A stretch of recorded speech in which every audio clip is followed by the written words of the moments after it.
Let's not get it twisted. Illinois is still a good football team, and Purdue still hates running the ball. Great time to subscribe to the channel. Big Ten content every single day.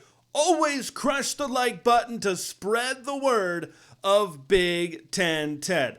Tommy DeVito throws for over 280 yards. Chase Brown rushes for over 130 yards.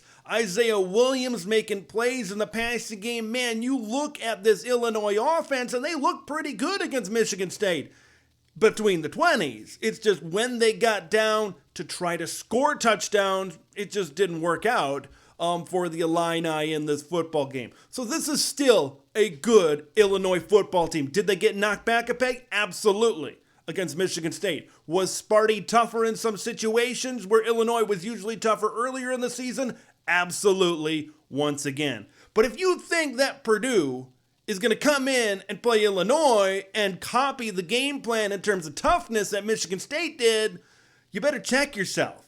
Because Jeff Brom right now, I don't know what the running game did to him. I don't know how the running game hurt Jeff Brom, but it did something. It did something in the past. It hurt him at some point. It hurt his heart at some point in the game because you got a guy in Devin Mockabee. When he runs the ball, good things seem to happen for Purdue. 14 carries, 65 yards. That's 4.6 yards per carry against Iowa. Now, a lot of that seemed to come in the second half when they were down by 21 points already. So I think a big key for Purdue, if they want to play Illinois tough and they want to stay in this football game, you got to give your defense a chance. Your defense, the Boilermaker defense, is already out, man. You got to try to keep them off the field for some semblance of time. You got to try to get Dylan Downing going. You got to try to get Devin Mockabee going. I know, Jeff Brom, I know you don't want to do it, but you need balance.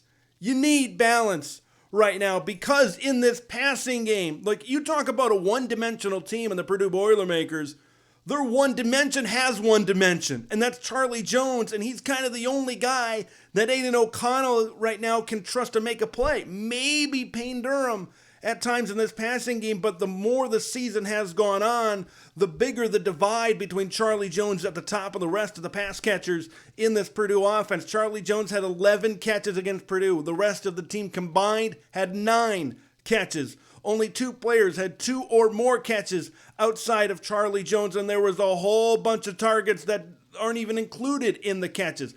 Aidan O'Connell is locking in a little bit on Charlie Jones, and maybe it's because he's really the only guy that can separate. Maybe it's because he's the guy that can get open.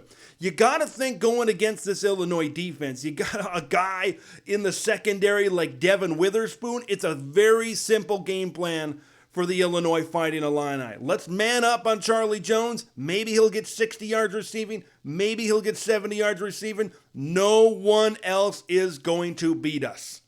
That's it. It's a very simple game plan with what Purdue has shown on film thus far this season and what Illinois has on the defensive side of the football. This should be a matchup where Illinois should be able to capitalize, and Illinois should continue the trend of one, Aidan O'Connell for committing turnovers, stifling a Purdue running game if they decide to run the ball. I love the matchup of what Illinois has on defense against this Purdue offense. But I will say this. I look at what happened against Michigan State where the Spartans were able to run the football a little bit, mix in the passing game. You need a balanced offense to try to attack Illinois. Can Purdue somehow, some way get a balanced offense? There's been games earlier this season where Devin Mockabee has gone over 100 yards and good things seem to happen for the Purdue Boilermakers. But it hasn't happened as of late. I would say if I'm coming out and I'm Jeff Brom and I'm Purdue, I want a balanced offense. I want to get the running game involved because if you look at the history and you look at this year, good things happen when Purdue can be balanced. The pressure is taken off of Aidan O'Connell when he doesn't have to do everything, when he doesn't have to throw it 45 times, when he doesn't have to throw it 50 times. Things get easier for Aidan O'Connell. I really think that's the key. Take pressure off of your wide receivers as well. That's a big time concern and a big time key for Purdue. When I look at Illinois on offense. You got to continue to be physical. Look, just because you lost a game, just because you lost to Michigan State, nothing about your team should change.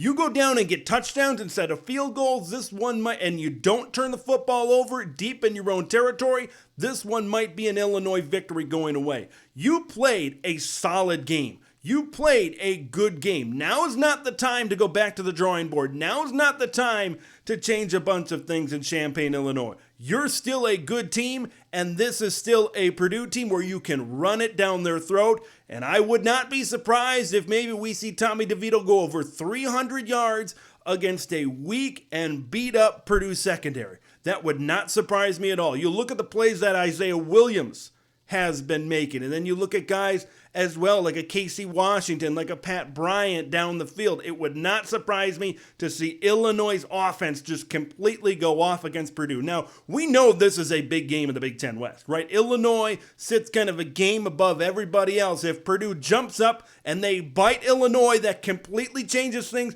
especially with Illinois' upcoming game against Michigan. You know, I know there's some tiebreakers, but there's a lot of teams below Purdue right now. You look at Wisconsin and Iowa that are playing each other this weekend. You even look at Minnesota. They're all rooting for the Purdue Boilermakers to kind of expedite this process because they know Illinois got that game against the Michigan Wolverines coming up.